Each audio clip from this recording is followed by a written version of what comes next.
Вчера в той части мировой паутины, которую занимает страничка телевизионного агентства «Урала» и новостей 9,5 ВКонтакте, появился в буквальном смысле крик души, глаз вопиющего в очереди на Шувакише. Правда, для людей известного поколения сочетание слов «шувакиш» и «очередь» — это, конечно, оксюморон похлеще жареного льда. Однако, если учесть наличие железнодорожных подъездных путей, пересекающих улицу Зеленую поселка Шувакиш, для того, чтобы вагоны могли попадать на базу, где растет много-много металла, то понятно, от чего тут иногда образовываются автомобильные очереди у железнодорожного переезда. Доходит до того, что некоторые автомобилисты в сердцах не просто изобретают теории железнодорожного заговора, но и делятся ими с остальным человечеством. Маневровый паровозик затолкал туда несколько контейнеров, либо забирает их. Стояли минут 10, ждали, пока заберет. Потом он стал выезжать. И вот я не верю, что получилось так, что случайно последняя платформа, случайно, край в край попадает с закрытием проезжей части. Вот ни на метр ближе, ни на метр дальше.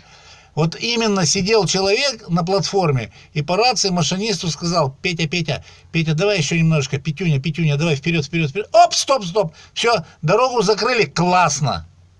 Пусть они все там грызут сухари, сидят в своих машинах. Вот великий народ. Но на каждом месте каждая гнида хочет из себя что-то показать. Тут можно, конечно, попытаться объяснить человеку специфику организации железнодорожной движухи, что тут же и попыталось сделать большинство комментаторов, пока меньшинство продолжало развивать тему злых и коварных маневрирующих.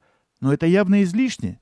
Ведь человек, выпустивший из себя пар таким образом, в общем-то, при нормальном пульсе уже прекрасно понимает, что к чему и откуда что. Просто иногда чувства и эмоции захлестывают, и тут уже не до логики. Тут организм просто требует прокричаться, а иначе заболеешь держать в себе такой напор. Вот и здесь также излил мужик свою досаду за такое обидное стечение обстоятельств. И видно по рулю, что не мажор он бездельник, а работяга, который даже стоя в пробке выжимает 90 км в час. Это же он так-то за добро. Как говорится, в борьбе за мир мы камня на камне не оставим. Вот и тут чуть отошел и все объяснил. Это к тому, что людям надо быть добрее друг к другу. Все как собаки друг на друга кидаются. Да и вообще мужик совестливый оказался. Извините, пожалуйста, за мат. Но это, как говорится... Ой, простите.